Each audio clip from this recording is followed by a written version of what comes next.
If you're new to figure drawing and you want to work on a messy background, an easy way to do this is use a photo reference, and I've just cut this one out of a fashion magazine.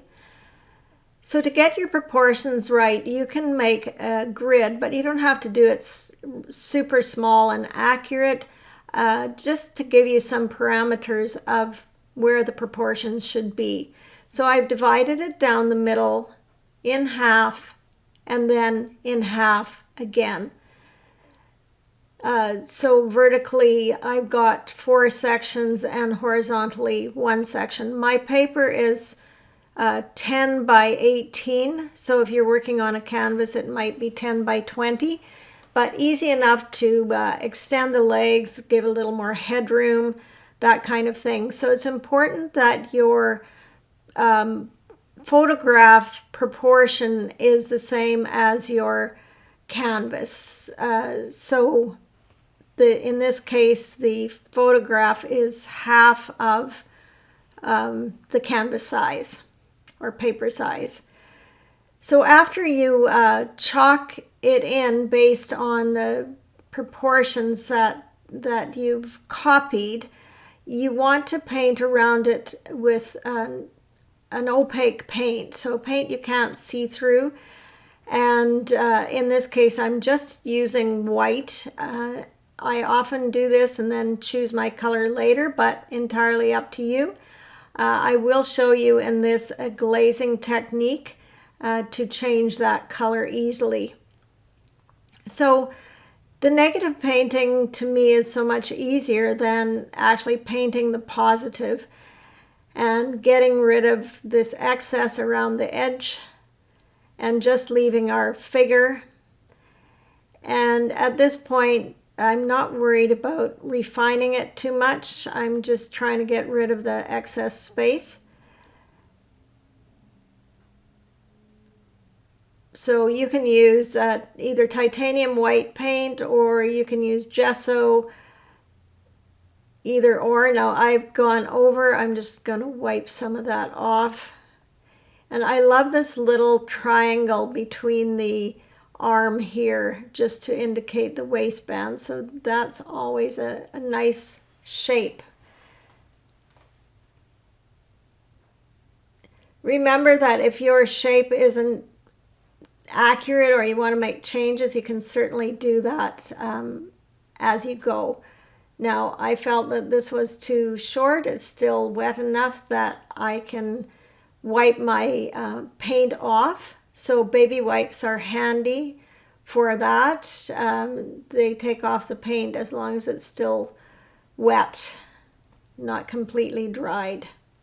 So I'm just coming back in here doing another quick coat, giving a little bit more coverage. You can also refine things along the way a bit here.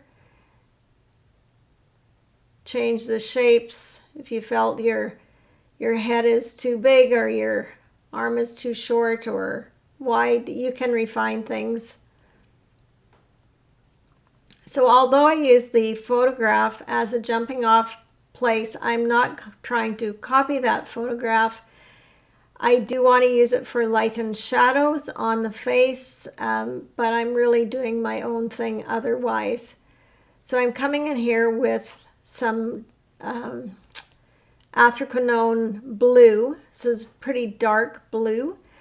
I'm just using a primary palette of 3 colors here. I'm going to have cad red and just a lemon yellow. So because I put that in the pant legs, I want to add that color in other places so that there's a connection between the two. So just in a few places adding it in, and I do want to preserve some of the actual underpainting from my playground and allow some of that to stay in the actual painting. So I felt her coat was a little bit wonky, and so I'm coming back in here shortening this side just by taking the pant leg up, and I'm going to widen that coat on this side as well. So a little bit on my brush, putting it in another place. This way you waste a lot less paint, and it's also helpful to have a piece of paper or canvas beside you to wipe excess off. You can make collage papers this way or start a new playground. So I've just put out a drop of red and some of the lemon yellow. So I'm going to be using those colors along with the blue to enhance the figure and also be able to desaturate it with my white paint. So I'm just coming back in here, trying to give it a little bit more definition in places and brighten up the colors. So I am trying to preserve some of the pattern that I had created underneath. So mixing a little yellow into the red to change up the color slightly. Coming in around that V to give the shape of the waist. Now coming down on this arm just so that it's a little more vivid than it was.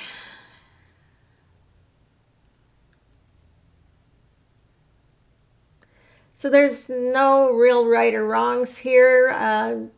Try to preserve some from your background, but remember, if you put something down and you don't like it, it's easy enough to paint over it. So I'm just putting in some simple hand shape, and I'm going to come into the face and put a little bit more of a skin color in here. I am referring to my reference a little bit just for going forward to give it some value and get the shape of the eyes and stuff in the right place.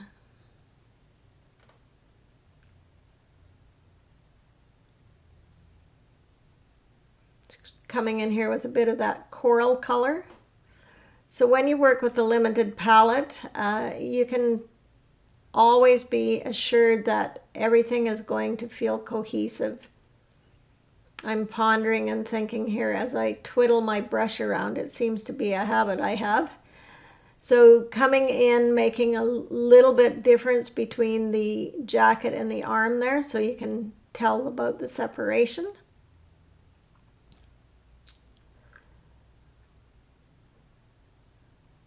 So I think this is a great way to come up with some new figures for your compositions. Even if you paint intuitively, if you practice figures, you're just going to be a lot more aware of the proportions, and you'll just come out better for it. So consider it as practice. You can do this in your sketchbook. You can do it on smaller canvases, or you can explode it up into something larger. So I have made a lot of playground messy marks on 18 by 24 sheets of paper. So I'm cutting those up into smaller sizes and using them for some practice. So coming in, giving her some hair, and I just mixed this with my blue and my red to make a dark violet.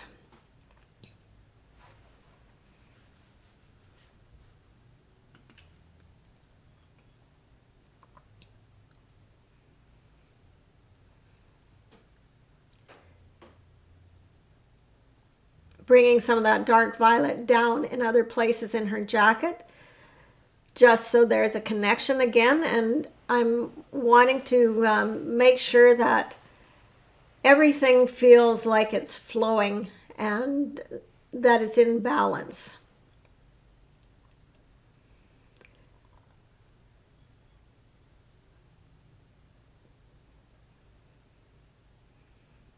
Just widening out the pant legs a bit.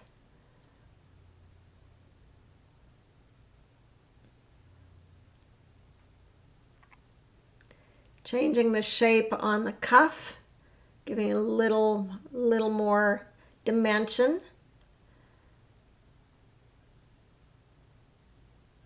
And I'm going to put a collar or lapel on this side of the jacket.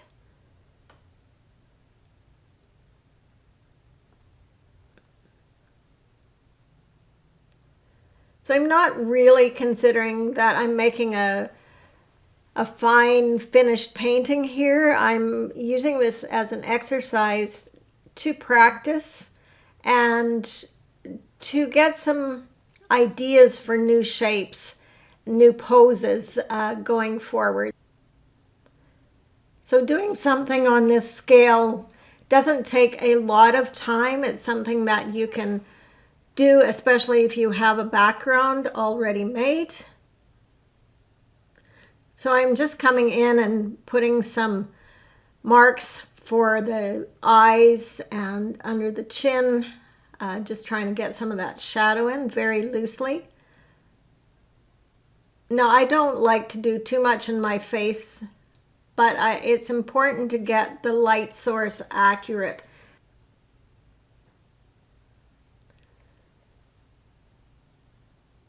So I'm coming back in here, putting some of the shadow side, some of the light side on.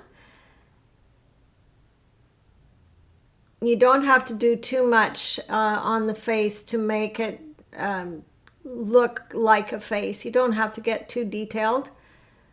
Just a little bit of shading, some loose brush work.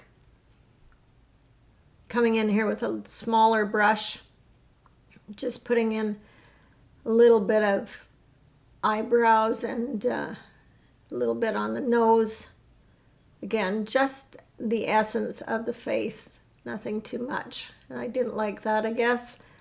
So an easy erase. Giving her a little bit of color. Using up what's left on my brush on her hands. Now I'm taking a baby wipe and some quinacridone nickel azo gold and using it as a glaze on my white layer. So this is an easy way to bring color into the background. You can put as little or as much as you like so you can get some gradients going on. And you don't get any brush strokes. It's just fast and easy. So baby wipes are a handy tool to have in your studio. So just wiping all around and getting some variation of color in places. Now this paint is quite transparent as well, so it's going to let whatever's underneath show through. So if you had left some other colors under there showing, it would allow them to show through. They just have a new color optically mixed. I'm just going to come in with a Posca pen and do a few little marks and drawing here and there just to bring this all together. I hope you'll give it a try. Let me know how it goes.